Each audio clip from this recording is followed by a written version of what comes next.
नमस्कार। आप सभी का इस ESIC के कैंप में बहुत बहुत स्वागत है और उम्मीद है कि सभी पार्टिसिपेंट्स अब आ गए हैं। आज का ये कैंप इस बारे में है कि जिन एम्प्लॉयज़ का ESIC कंट्रीब्यूशन पर मंथ जा रहा है और कंपनी उनका कंट्रीब्यूशन हर महीने जमा करवा रही है, लेकिन बहुत सारे एम्प्लॉय ऐसे हैं जिनको ये नहीं पता है कि ESI के बेनिफिट्स क्या हैं और उस बेनिफिट्स को किस प्रकार से उन्हें अवेल करना है। इसलिए आज का ये कैंप ऑर्गेनाइज किया गया है। तो आप सभी से अनुरोध है कि आप सब कॉपी पेन लेके रखें अपने साथ में और जो भी इम्पोर्टेंट पॉइंट्स आते हैं उस दौरान वो आप नोट कर लें, ताकि भविष्य में आपको जब ज़रूरत पड़े तो उसका रेफरेंस ले सकें। आज हमने इनवाइट किया है ESIC से medical officer incharge mister Amandeep Singh हैं, जो आपको ये सारी जानकारी देंगे। उसके पहले मैं बता दूं कि जो भी एम्प्लॉयज़ हैं जिनका ESI कट रहा है, उनको ये जानना ज़रूरी है कि वो किस प्रकार से उसका बेनिफिट ले सकते हैं। सपोज़ कीजिए किसी के साथ कोई दुर्घटना या बीमारी के कारण उनको घर पे बैठना पड़ता है, उन्हें छुट्टी लेनी पड़ती है या हॉस्पिटलाइज होना पड़ता है, तो उस दौरान आपको करना क्या है, ये सारी बातें अमनदीप जी बताएंगे, जो ESIC के मेडिकल ऑफिसर इंचार्ज हैं और आज वो हमारे बीच मौजूद हैं। अब हमारे बीच डॉक्टर अमनदीप सिंह जी मौजूद हैं और मैं डॉक्टर साहब से रिक्वेस्ट करूंगा कि वो अपना इंट्रोडक्शन दें, इस कैंप का प्रारंभ करें।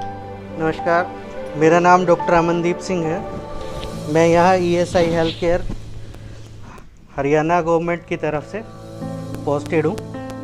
यहाँ पे ESI की डिस्पेंसरी है, तो मैं वहाँ इंचार्ज हूँ और फ़िलहाल ज़िले में सिर्फ एक ही डिस्पेंसरी है। तो आज मैं आपको कुछ ESI के बेनिफिट्स के बारे में बताना चाहूँगा कि जो भी कमर्शियल यूनिट जहाँ 10 या 10 से ज़्यादा लोग काम करते हैं और जिनका भी सैलरी 21,000 रुपये से कम है, वो सब ESI के तहत हेल्थ इंश्योरेंस स्कीम में कवर किए जाते हैं। उनमें वो और उनकी फैमिली में जो उन डिपेंडेंट्स हैं वो सब उसमें कवर किए जाते हैं। तो सबसे पहले आपको कंपनी की तरफ से एक ये ESI कार्ड दिया जाता है। इसे ई पहचान कार्ड TIC के नाम से भी जाना जाता है। इसमें आपका एक 10 अक्षर का नंबर लिखा रहता है, ESI नंबर या इंश्योरेंस नंबर।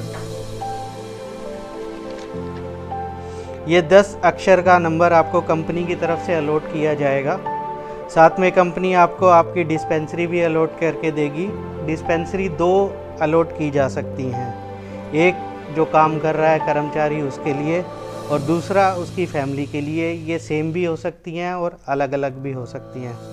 फिर इसी पे ही आपके एम्प्लॉयर का जो 16 डिजिट का कोड है वो और उसका नाम, एड्रेस सब मेंशन होता है। उसके बाद इसी कार्ड के नीचे आपकी जो भी फैमिली मेम्बर जिनका भी आपने नाम इसमें ऐड करवाया है वो सारा इसमें दिया गया होता है। यहाँ नॉमिनी का नाम होता है और नेक्स्ट पेज पे एक कॉलम होता है जहाँ पे कि फ़ोटोग्राफ अफिक्स करने के लिए कहा गया है। वहाँ पे फ़ोटोग्राफ वो लगता है जैसे राशन कार्ड पे लगता है। जो भी फैमिली मेम्बर्स का नाम आपने डलवाया है वो आप इसमें फ़ोटोग्राफ लगा सकते हो राशन कार्ड की तरह, और इसको साइन स्टैम्प अटैच कराना होता है जो भी आपका एम्प्लॉयर है उसकी तरफ से। तो इस तरह से ये आपका पहला प्री रिक्विजिट पूरा हो गया है।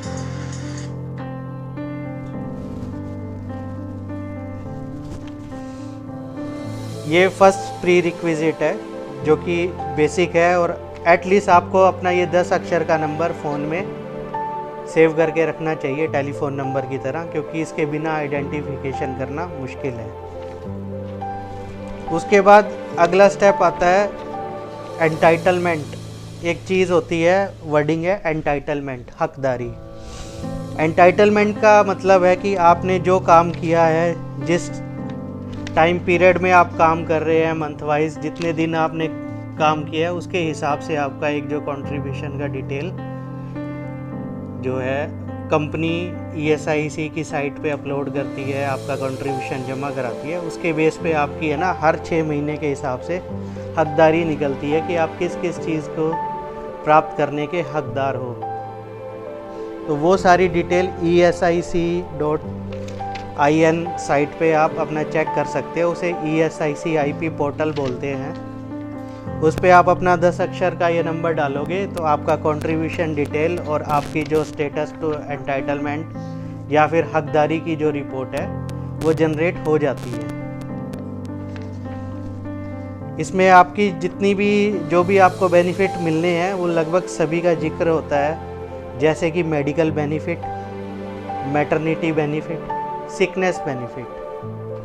मैटरनिटी बेनिफिट का मतलब है कि जो भी फीमेल एम्प्लॉइज़ काम कर रही हैं तो अगर वो कन्फाइनमेंट होती है और डिलीवरी होती है बच्चे की तो पहले 2 बच्चों पे 6 महीने का और तीसरे बच्चे पे 3 महीने का जो भी आपके बेसिक वेजेस हैं वो गवर्नमेंट की तरफ से आपको दिए जाते हैं रेस्ट के साथ।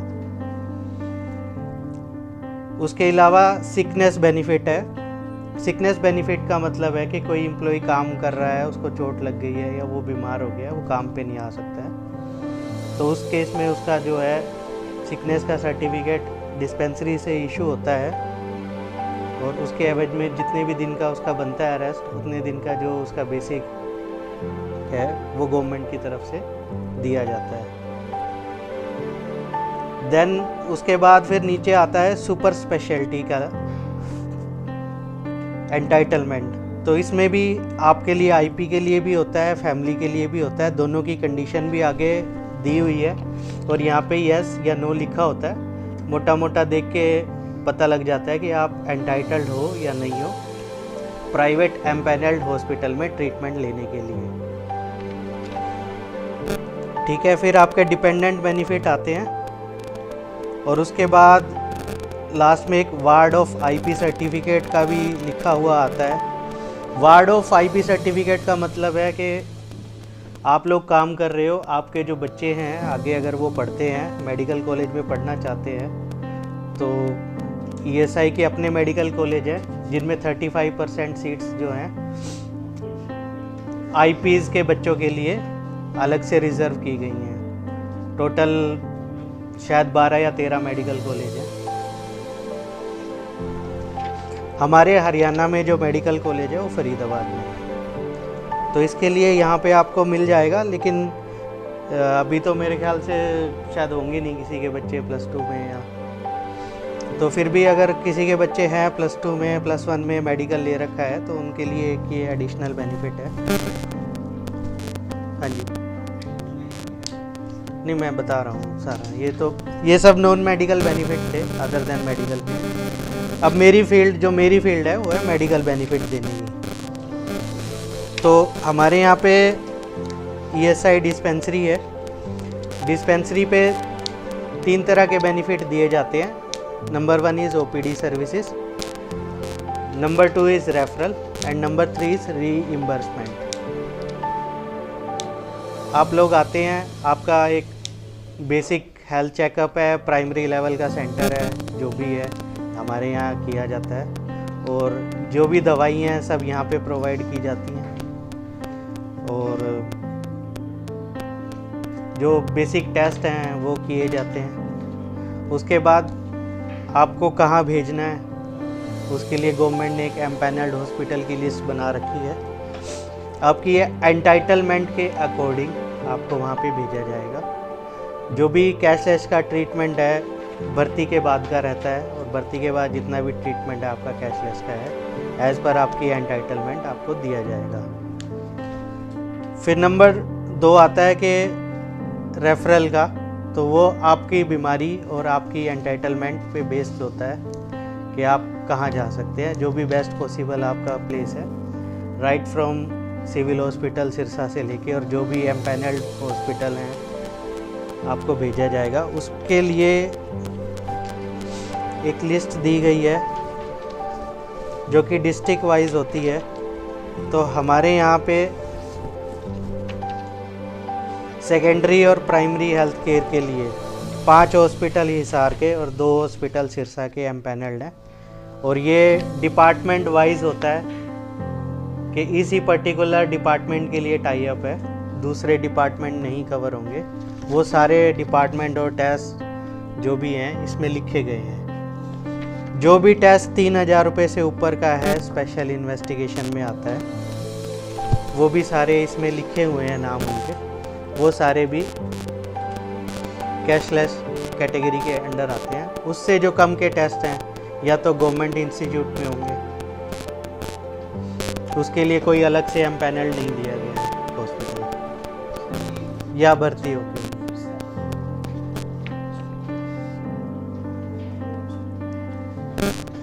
रेफरल हेल्थ केयर की 3 यूनिट होती है, प्राइमरी लेवल, सेकेंडरी लेवल और टर्शरी लेवल। प्राइमरी लेवल की सुविधाएं हमारे यहाँ डिस्पेंसरी पे दी जाती हैं। उसके बाद जो भी लगता है कि उससे हायर लेवल की हेल्थ फैसिलिटी चाहिए तो उसके लिए गवर्नमेंट ने कुछ हॉस्पिटल एम्पैनल्ड किए हैं, और साथ में जो भी गवर्नमेंट का इंफ्रास्ट्रक्चर है वो सारा सेकेंडरी और टर्शरी केयर के लिए अवेलेबल है। तो वहाँ पे कैसे जाना है वो आपकी अपनी एंटाइटलमेंट के ऊपर बेस होता है, और प्लस में आपको क्या बीमारी है उस हिसाब से डिसाइड होता है। तो जो प्राइवेट एम्पैनल्ड हॉस्पिटल हैं वो गवर्नमेंट ने उनकी डिवीज़न वाइज और स्पेसिफिक जो भी टेस्ट हैं उनके हिसाब से डिसाइड किए हुए हैं। उनके अलावा अदर ब्रांचेस का जिनके साथ एम्पैनलमेंट नहीं है उनमें नहीं भेज पाएंगे, ठीक है। लेकिन लगभग क्या है कि सारे ही डिपार्टमेंट लगभग कवर हो जाते हैं। उसके लिए 5 हॉस्पिटल सुपर स्पेशलिटी के लिए और 2 हॉस्पिटल सेकेंडरी केयर के लिए गवर्नमेंट ने एम्पैनल किए हैं सिरसा डिस्ट्रिक्ट के लिए। तो उनकी ये लिस्ट है और क्या क्या ब्रांचेज हैं और क्या क्या स्पेशल टेस्ट होने हैं, उन सब की जानकारी इसमें दी गई है। पॉइंट नंबर 3 है रीइम्बर्समेंट। रीइम्बर्समेंट क्या है कि इन केस आप एम्पैनल्ड हॉस्पिटल में नहीं आ पाए, हमारे थ्रू नहीं जा पाए, या आप दूसरे शहर में थे, या जो भी व्हाट्सोएवर रीज़न है, इमरजेंसी इतनी थी कि आपको जो भी नज़दीकी जगह है वहीं जाना पड़ा, आपका इलाज वहाँ पे हुआ है, तो फिर उस केस में आपका रीइम्बर्समेंट हो जाता है। जो भी आपका इलाज हुआ है उसका खर्चा वापस हो जाता है। लेकिन उसके लिए सबसे पहली कंडीशन है कि ये एमरजेंसी प्रोसीजर है, सिर्फ एमरजेंसी कंडीशन में रीइम्बर्समेंट होता है। रूटीन की जितनी भी चीज़ें हैं आपको हमारे यहाँ से परमिशन लेके जाना है, ठीक। उस केस में भी प्राइमरी और सेकेंडरी लेवल के अपने अपने रूल बनाए गए हैं। उनका एक जो भी है रूल्स का सिस्टम है। एमरजेंसी का ट्रीटमेंट भर्ती होने के बाद काउंट होगा, ओपीडी बेस का नहीं होता, ठीक। जिस दिन आपकी छुट्टी होती है उससे गिन के पूरे 365 दिन का टाइम होता है फाइल जमा कराने का। उसकी एक सेट ऑफ लिस्ट है जो इसमें दिया गया है, उसके हिसाब से आपको ये जमा कराना होता है। मोटा मोटा पॉइंट बता देता हूँ। जो भी 3,000 से ऊपर की दवाई या कुछ भी स्पेशल चीज़ लगती है तो उसका रैपर और पाउच जो है संभाल के रखिए, वो बाद में देना होता है। बाकी सारे काम हॉस्पिटल के हैं, एक यही चीज़ है जो बंदा ध्यान नहीं देता उस टाइम पे और फेंक देता है। आप कहीं पे भी किसी भी हॉस्पिटल में इलाज करा सकते हैं, पैनल का कोई चक्कर नहीं है। एमरजेंसी केस में आप अपना क्लेम जो है, जो आपकी मेन डिस्पेंसरी है आईपी की जो अलॉटेड है वहीं जमा होगा। जैसे मैंने पहले बताया था कि 2 डिस्पेंसरी अलॉटेड है, एक सेल्फ की एक आईपी की। तो जो डिस्पेंसरी अलॉटेड है आईपी को, क्लेम वहीं जमा होगा। अगर फैमिली की अलग है तो भी क्लेम वहीं जमा होगा जो आईपी को अलॉटेड है। और अगर किसी आईपी की डिस्पेंसरी यहाँ सिरसा की नहीं है तो जो भी अलॉटेड है वहीं जमा होगा।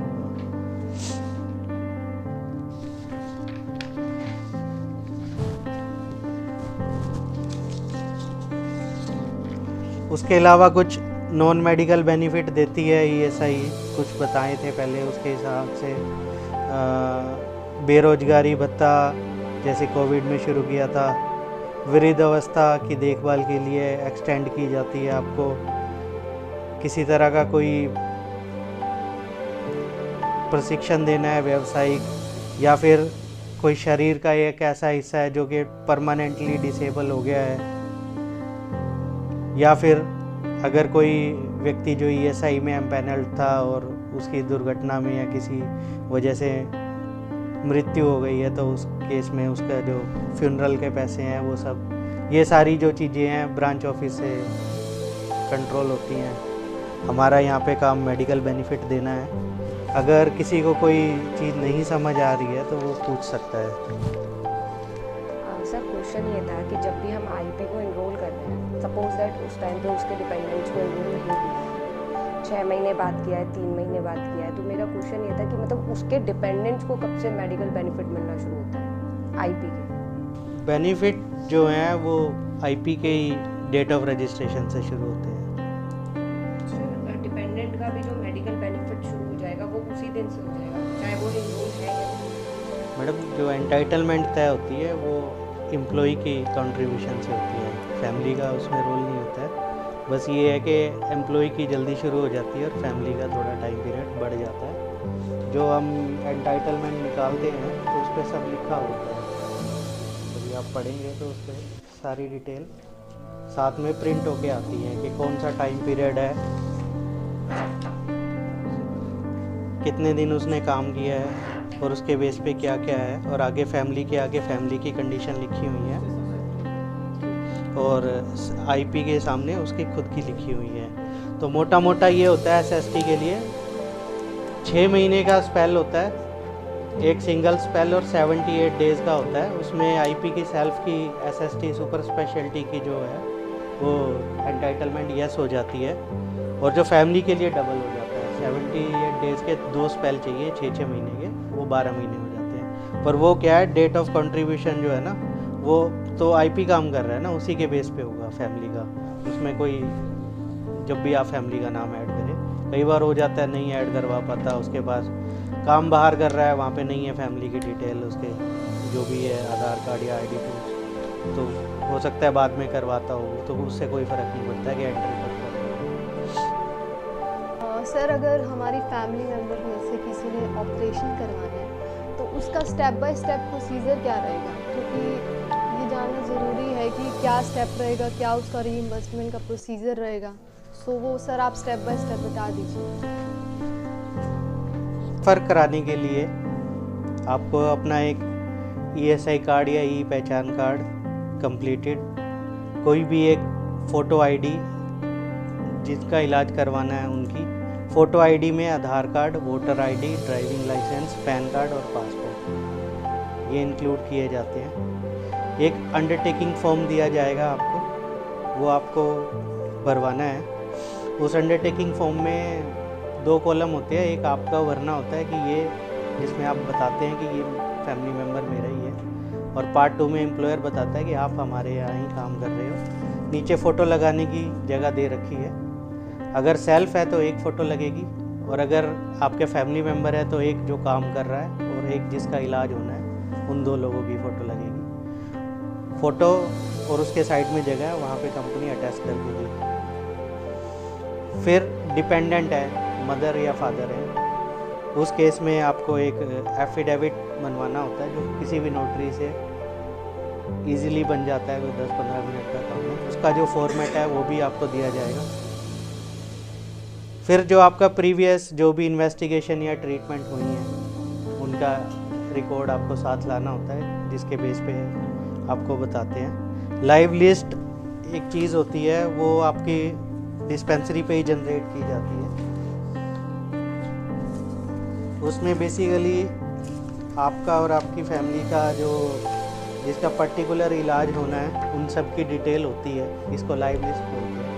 ये मैं सिस्टम से HIS से जनरेट करूँगा।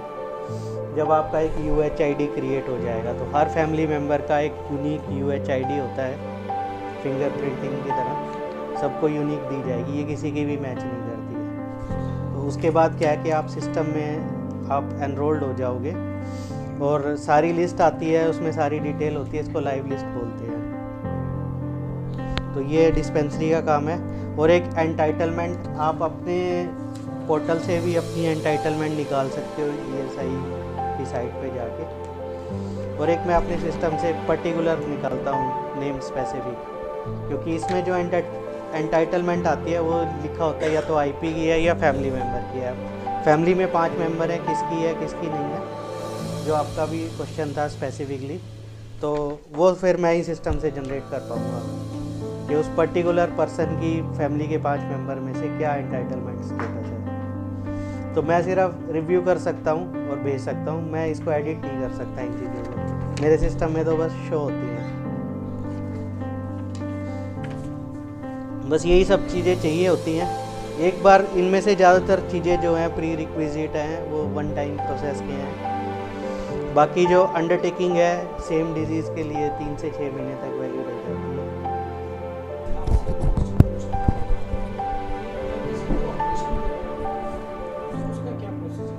देखिए मैंने वही बताया है कि हाँ रीइम्बर्समेंट का इन केस के आप है ना एज ए लेमैन जानना चाहता हूँ कि अभी नहीं इनको ऑपरेशन कराना है, ये हमारी एम्प्लॉय है, अभी ये आती है कि सर स्टोन की प्रॉब्लम उसे ऑपरेशन करना है। अब सर यहाँ से शुरुआत होती है, अब यहाँ से सर प्लीज स्टेप देखिए कुछ तो प्री रिक्विजिट है जो कंपनी की तरफ से, जैसे ESI कार्ड है। प्री रिक्विजिट है कि आपको कोई भी बेनिफिट लेना है, ज़रूरी नहीं कि ऑपरेशन कराना है, आप छोटे से छोटा से लेके बड़े से बड़ा कोई भी है। तो कुछ चीज़ें तो ये है ही हैं, जैसे फॉर एग्जांपल आपको कार, आप रास्ते में जा रहे थे, कार का एक्सीडेंट हो गया, आपको क्लेम प्रोसेस करना है, तो एटलीस्ट आप अपना ड्राइविंग लाइसेंस, अपना RC, कार का इंश्योरेंस, ये 2-3 कागज़ तो आप प्रोड्यूस करोगे, ये प्री रिक्विजिट है। देखिए प्री रिक्विजिट आपने ऑलरेडी बना रखे हैं, सिर्फ प्रिंट आउट देना होता है कि ESI कार्ड प्री रिक्विजिट है। बिना ESI कार्ड के आगे का प्रोसेस हुआ, हाँ HR से जनरेट होता है। एक फ़ोटो ID तो वो सबकी अपनी होती है, वो भी प्री रिक्विजिट। नहीं sir, Aadhaar card, voter ID, driving licence, PAN card, passport. ये क्वेश्चन मैं इसलिए नहीं पूछ रहा हूँ, मुझे पता नहीं, this question I am asking कि आप लोगों को ये चीज़ पता होनी चाहिए कि आपको क्या डॉक्यूमेंट देना है। ये नहीं बोलना मेरा तो HR में सब चलना है, सब निकाल दो यहाँ से। यदि आपका ये सब से कुछ आता है तो आपको पूरा एक डॉक्यूमेंट का सेट लेकर देखिए हर पर्सन की अपनी इंडिविजुअल भी रिस्पॉन्सिबिलिटी है। आप अपनी जेब में अपना Aadhaar card, voter ID, driving licence लेके चलते हो। ऐसा नहीं होता है कि मैंने ड्राइविंग लाइसेंस बनवा रखा है, ट्रैफिक वाला कह रहा है कि मुझे लाइसेंस दिखाओ चालान कटेगा, आप कहोगे मेरा तो बना हुआ है, काट ले तो चालान। वो तो उस टाइम पे प्रोड्यूस करना ही होता है। तो इस तरह से कुछ प्री रिक्विजिट हैं। कार का क्लेम लेना है तो आपको वो सारे गाड़ी की RC वगैरह देनी पड़ती है। तो इसी तरह से यही है कि फ़ोटो ID आपके पास अपनी होती है, लगभग आजकल सभी लोग रखते ही हैं, सबको पता है। ESI नंबर एटलीस्ट उसका नंबर 10 अक्षर का अपने रिकॉर्ड में रखो, ताकि हम आपको आइडेंटिफाई तो कर पाएँ और आपकी जो भी बेनिफिट बनते हैं वो तो टाइम पे बता पाएँ।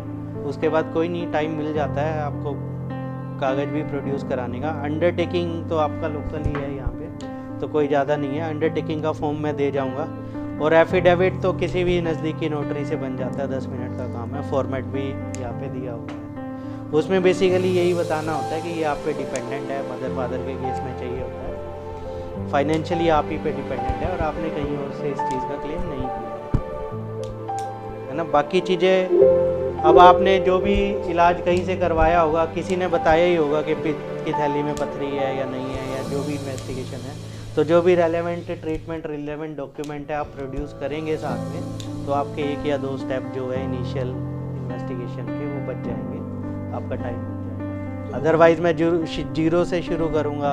सर मुझे नहीं समझ में आ रहा है, ये मेरी कर्मचारी ऑपरेशन कराना है, हाँ मुझे नहीं समझ में आ रहा है कैसे कराऊँ। प्री रिक्विजिट आपका दे दिया मैंने, आपने पुरानी रिपोर्ट दे दी, ठीक। क्या पता अगर पुरानी रिपोर्ट नहीं है मेरे पास, पर लक्षण मेरे ऐसे हैं कि मेरे को स्टोन है, फील होता है। नहीं, वो आगे डिसाइड तो मेरा काम है ना, वो फिर मेरी ड्यूटी शुरू हो जाती है ना। आपका प्री रिक्विजिट इतना ही है। फिर आप बोलोगे कि अल्ट्रासाउंड करवा के लो। नहीं वो मैं बताऊंगा कि क्या कराना है, अल्ट्रासाउंड है कि कोई और टेस्ट है। अल्ट्रासाउंड के मेरे पैसे रिइंबर्स होंगे क्योंकि 1000 रुपये लगता है अल्ट्रासाउंड। सर मैंने फिर बताया 3000 से ऊपर की इन्वेस्टिगेशन फ्री है ओपीडी केस पे, भर्ती के बाद सब फ्री है। सर वो प्राइवेट के बाद हाँ जो भर्ती नहीं हुई, नहीं वो मैं बताऊंगा ना अभी भर्ती होना है कि नहीं, वो मेरी ड्यूटी है। अब सर ये तो हमारे लोकल शिक्षा के स्टाफ को मिल जाए। व्हाट अबाउट जो हमारे रूरल एरियाज हैं, जो भी है सर उनकी भी एक अपनी डिस्पेंसरी अलॉट होगी, उनकी भी फैमिली अलॉट होगी, तो वो वहाँ जाके सेम बेनिफिट ले सकते हैं, उनके लिए वो लोकल है। क्या सर ईएसआईसी के पोर्टल पे या आपके इंटरनल पोर्टल पे ऐसी डिटेल अवेलेबल है कि ऑल ओवर इंडिया में कहाँ पर डिस्पेंसरीज हैं? हाँ सर सारा अवेलेबल, कुछ चीज़ें हमारी ड्यूटी का पार्ट होती है, हमें अपनी ड्यूटी करनी है, ठीक है। हमारा काम बताना है, जिसको लेना है वो लेगा, जिसको अड़ी है वो अपने आप भाग के लेगा।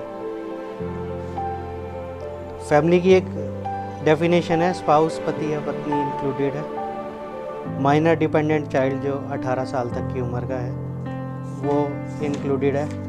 इन केस ऑफ सन अगर वो एजुकेशन रिसीव कर रहा है तो एजुकेशन रिसीविंग होली डिपेंडेंट सन जो है 21 साल तक है। बेटियों के केस में जब तक वो अनमैरिड है इर्रिस्पेक्टिव ऑफ एज। अगर कोई बच्चा इनफर्म है, इनफर्म मतलब मेंटली या फिजिकली डिसेबल्ड है, तो वो भी इंक्लूड होगा। उसके लिए सब्जेक्ट होते हैं इन चीज़ों के लिए कि आपका एक सर्टिफिकेट इशू होता है ब्रांच ऑफिस से, वो सबमिट कराइए और आपके जो बेनिफिट है वो कंटिन्यू रहते हैं। अदरवाइज एज पूरी होते ही बच्चों का नाम अपने आप ऑटोमेटिकली गायब हो जाता है लिस्ट से। क्या ये लिस्ट जो आपके पास है फैमिली की डेफिनेशन क्या हम मिल सकते हैं? हाँ हाँ बिल्कुल सर, में डाल सकें? बिल्कुल सर, बिल्कुल डिस्ट्रीब्यूट कर सकें? बिल्कुल।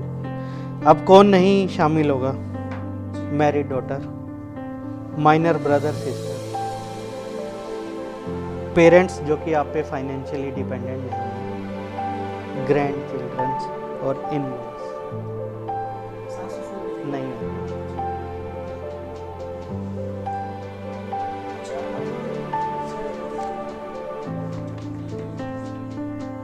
फोटो परमिशन ना? नहीं नहीं आप ही के लिए है, सब ये है, आप ही के लिए है। अब सर एक अगला क्वेश्चन ये है कि हमारे यहाँ पे कई मैरिड स्टाफ हैं। हम्म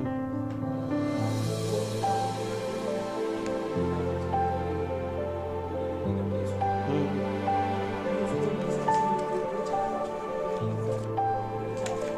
हम्म। सर वो तो एंटाइटलमेंट जो है ना उसी पे डिपेंड करता है। एंटाइटल्ड नहीं, देखिए ऐसा है सर, गवर्नमेंट के हिसाब से उसने अपने हिसाब से लेवल बना रखे हैं। अगर आप एम्पैनल्ड हॉस्पिटल के लिए एंटाइटल्ड हो तो आपको एम्पैनल्ड हॉस्पिटल में भेजा जाएगा। जो बच जाता है पर्सन जिसका एंटाइटलमेंट नहीं बन पा रहा है तो उसके लिए गवर्नमेंट के अपने इंस्टीट्यूट है और वहाँ पे भी सब कुछ फ्री ऑफ कॉस्ट मिलता है। जो कि स्पेशल नेशनल प्रोग्राम्स हैं जो गवर्नमेंट चलाती है, गवर्नमेंट ऑफ इंडिया, उसके लिए वो अलग से कुछ एम्पैनल नहीं करती है। फॉर एग्जांपल इम्यूनाइजेशन की जितनी वैक्सीन है जो भी है इंडिया में मिलती है, हरियाणा स्टेट में 8 सेनो जो है वो सब फ्री ऑफ कॉस्ट है, उसके लिए वो अलग से कुछ एम्पैनल नहीं करती है। प्लस टीबी हो गया, लेप्रेसी हो गया, इन सब का जो है गवर्नमेंट ने अपना सेंटर बना रखा है। हेपेटाइटिस सी हो गया, तो इन सब की दवाई गवर्नमेंट आपको देती है, फ्री ऑफ कॉस्ट देती है। मैटरनिटी सेंटर नहीं बना रखा ना? नहीं बना रखा है, मैटरनिटी सेंटर है सिविल हॉस्पिटल में, पूरा मैटरनिटी सेंटर है। नहीं वो उल्टा पैसे देती है गवर्नमेंट आपको वहाँ पर डिलीवरी कराने के लिए। अब मान लीजिए हमारे यहाँ पे कोई इधर से तो इनको क्या कितने महीने छुट्टी मिलेगी, कितना इनको मिलेगा, कितना पैसा इनको मिलेगा? जो भी इसके बारे में है इस कागज़ पे सारा लिखा हुआ है। मैटरनिटी बेनिफिट के बारे में, अगर आपका मैटरनिटी बेनिफिट स्टेटस यस है तो आपको पहले 2 बच्चों में 6 महीने की और तीसरे बच्चे में 3 महीने का। छुट्टी मिलेगी? हाँ तनख्वाह तो सैलरी का कुछ पोर्शन भी? हाँ, जो भी आपके वेजेस हैं 100% ऑफ एवरेज डेली वेजेस आपको मिलता है। और सेम ही उसमें भी कुछ टाइम पीरियड है, अगर इन केस मिस कैरेज और इस तरह से भी होता है तो भी मिलता है। अडॉप्शन के केस में भी है, वो डिपेंड करता है। ये जो आपको क्या बेनिफिट कितना मिलना है, जो कि मतलब मेडिकल से बाहर की बात है, वो सब ब्रांच ऑफिस से रिलेटेड है। ये कॉपी आपको सबमिट करेंगे। जी इसकी सॉफ्ट कॉपी भी होगी सर आपके पास, जहाँ से आपने प्रिंट किया हाँ जी, मैं भेज दूँगा सर। आपकी कई बातें करेंगे, esic.in, esic.nic in।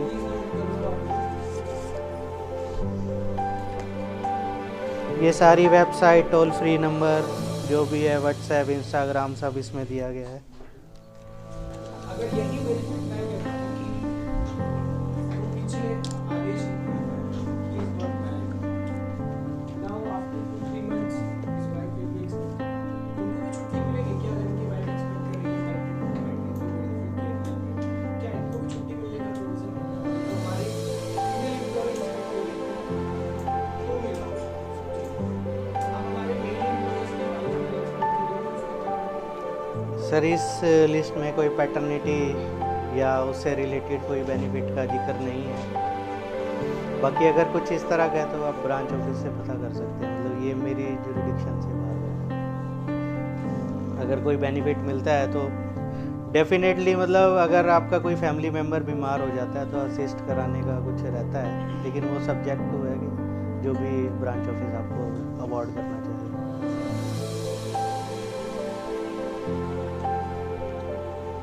अब जैसे ये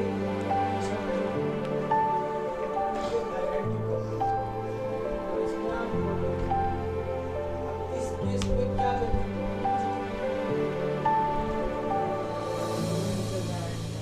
5 मिनट की हिस्ट्री दी है, एग्जांपल ले लो। सर ऐसा है, जनरलाइज वे में बता रहा हूँ कि लगभग जो भी है ये प्रॉब्लम या तो जनरल मेडिसिन के अंडर रहेगी या जनरल सर्जरी के अंडर। तो जो भी है ब्रांच वाइज हॉस्पिटल का नाम लिखा हुआ है, जो भी इंडोर उसमें बनता है तो आप जाके ले सकते हैं। जो भी दवाई है वो डिस्पेंसरी से प्रोवाइड होगी, अगर आपको ओपीडी पे कंसल्ट किया गया है। ठीक है, जितने बेसिक टेस्ट हमारे पास होते हैं वो डिस्पेंसरी पे आपको करके दिए जाएंगे, और जो उसके बाद नहीं है तो आपको बताया जाएगा कि कहाँ से करवाना है, कहाँ से आपके विदाउट कॉस्ट होंगे। कहने का तात्पर्य कि सबसे पहले ईएसआईसी ऑफिस में ही आ जाना। हाँ, अगर रूटीन का ट्रीटमेंट है तो आप सीधा ईएसआई में आ सकते हो। अगर रूटीन का ट्रीटमेंट नहीं है, इमरजेंसी केस है, तो आप कहीं भी जा सकते हो। चले गए, रात को उनकी तबीयत बहुत खराब हुई, हम्म, अच्छा हो गया था।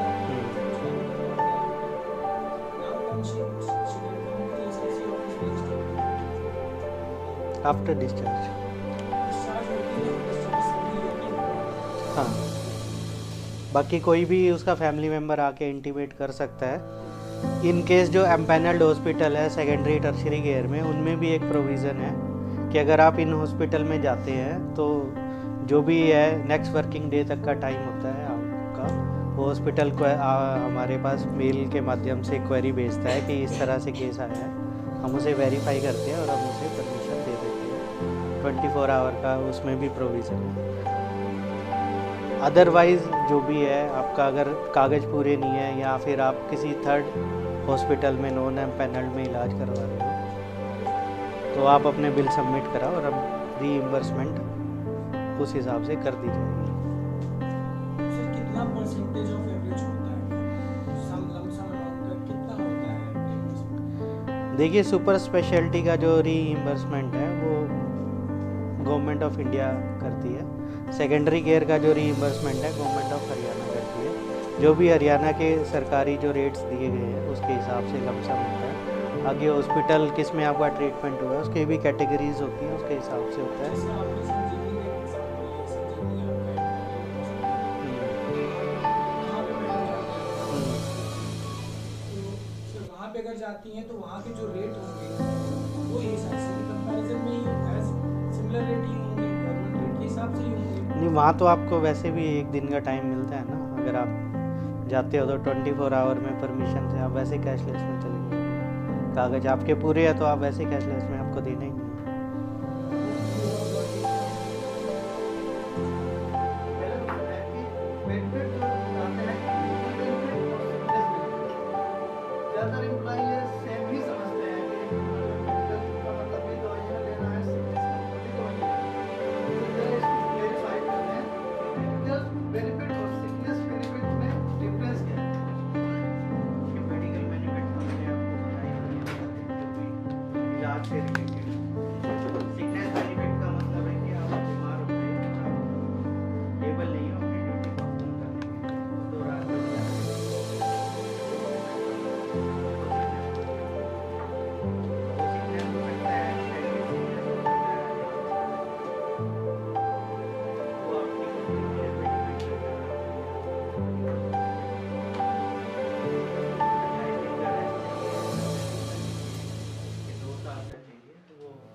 आपको चाहिए तब तक मिलेगा। लगता है कि भी आप परमानेंटली डिसेबल हो गए, परमानेंट डिसेबल की कैटेगरी में डाल वो डिसेबलमेंट बेनिफिट शुरू सर सपोज करो हमारा कोई एम्प्लॉय बाहर गया हुआ है किसी ऑफिशियल वर्क से और रास्ते में उसका एक्सीडेंट हो गया, उस केस में कैसे प्रोसीड किया जाए, एम्प्लॉय क्या करे?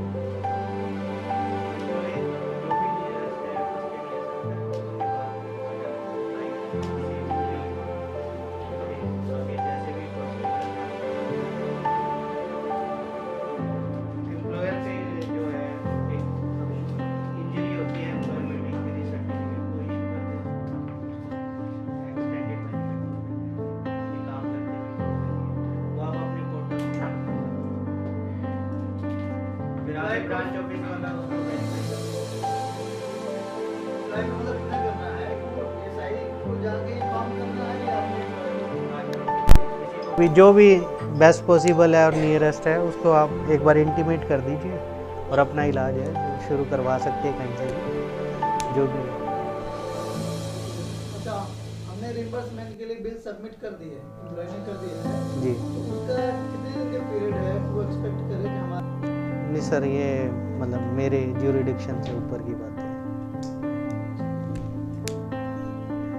और किसी का कोई क्वेश्चन है?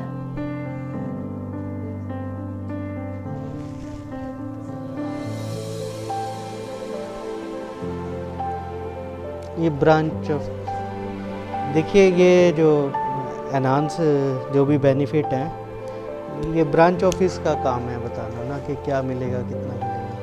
मैं मेडिकल से रिलेटेड बता सकता हूँ आपको। ब्रांच ऑफिस एड्रेस दिया हुआ है, साइट पे भी दिया हुआ है। हमारा ब्रांच ऑफिस हिसार है और रीजनल ऑफिस फरीदाबाद है।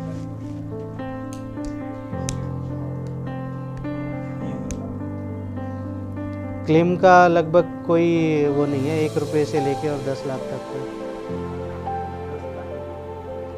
लिखा हुआ है, कैपिंग है, पर अभी तक कोई पहुंचा नहीं है 10 लाख तक। मतलब कितना बड़ा भी इलाज हुआ हो पे करती है ये सही, पिन से लेके और पेस मेकर तक सब डलवा के देती है।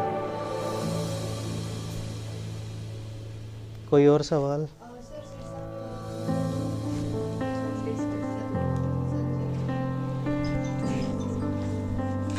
सिरसा लोकल में संजीवनी हॉस्पिटल सुपर स्पेशलिटी और सेकेंडरी केयर दोनों के लिए एम्पैनल्ड है।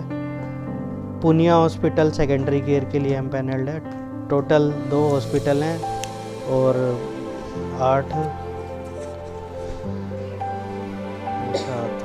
15 डिपार्टमेंट कवर्ड है। ये आपको देके जाएंगे। और किसी क्वेश्चन?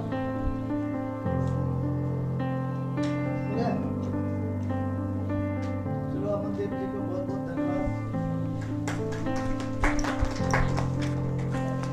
धन्यवाद जी।